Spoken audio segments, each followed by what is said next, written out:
Assalamualaikum warahmatullahi wabarakatuh. Halo semua, apa kabar? Semoga sehat selalu. Perkenalkan, kami dari kelompok 8 ingin membahas tentang mutasi gen.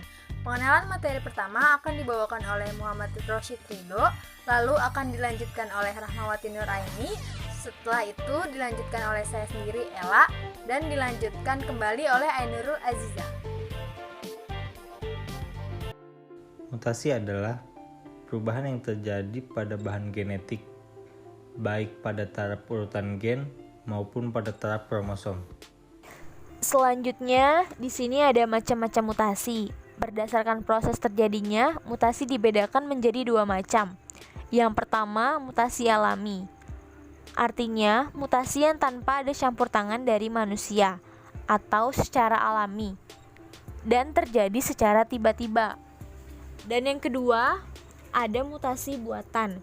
Biasanya kalau mutasi buatan berarti ada campur tangan dari manusia. Kalau berdasarkan lokasi selnya dibedakan menjadi dua jenis. Pertama, ada mutasi somatik dan mutasi gametik. Mutasi somatik sendiri yaitu mutasi yang terjadi pada sel somatik. Mutasi ini tidak akan diwariskan pada keturunannya.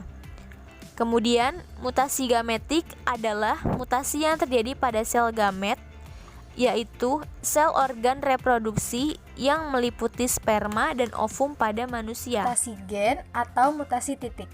Peristiwa yang terjadi pada mutasi gen adalah perubahan urutan-urutan DNA atau perubahan pada basa N dari DNA dan RNA. Pada mutasi ini terjadi perubahan kimiawi pada satu atau beberapa pasangan basa dalam satu gen tunggal yang menyebabkan perubahan sifat individu tanpa perubahan jumlah dan susunan kromosomnya. Contoh dari mutasi gen adalah reaksi asam nitrit dengan adenin menjadi zat hiposantin. Zat ini akan menempati tempat adenin asli dan berpasangan dengan sitosin, bukan lagi dengan timin. Pada mutasi gen dapat dibedakan menjadi beberapa macam, yaitu yang pertama ada yang disebut dengan substitusi, yang artinya pergantian.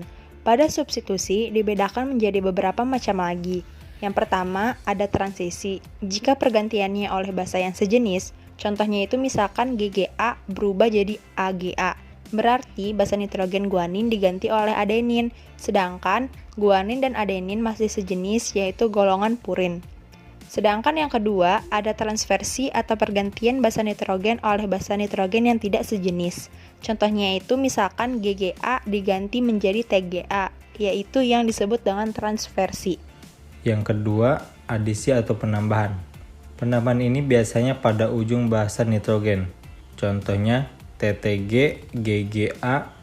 Setelah terjadi mutasi jadi ATT, GGG, dan A. Berarti pada awal terjadi penambahan yaitu basa nitrogen adenin. Selanjutnya, ada yang disebut dengan insersi atau penyisipan. Untuk penyisipan, biasanya terjadi penambahan di tengah basa nitrogen atau di tengah triplet basa nitrogen. Contohnya, TTG, GGA. Setelah terjadi mutasi, misalkan terjadi penambahan sitosis jadi TCT, GGG, dan A. Selanjutnya ada delesi atau pengurangan. Misalkan TTG, GGA dimutasi, terjadi pengurangan dua basa nitrogen. Hasilnya setelah terjadi mutasi menjadi GGA. Berarti basa nitrogen timin keduanya menghilang. Terima kasih. Wassalamualaikum warahmatullahi wabarakatuh.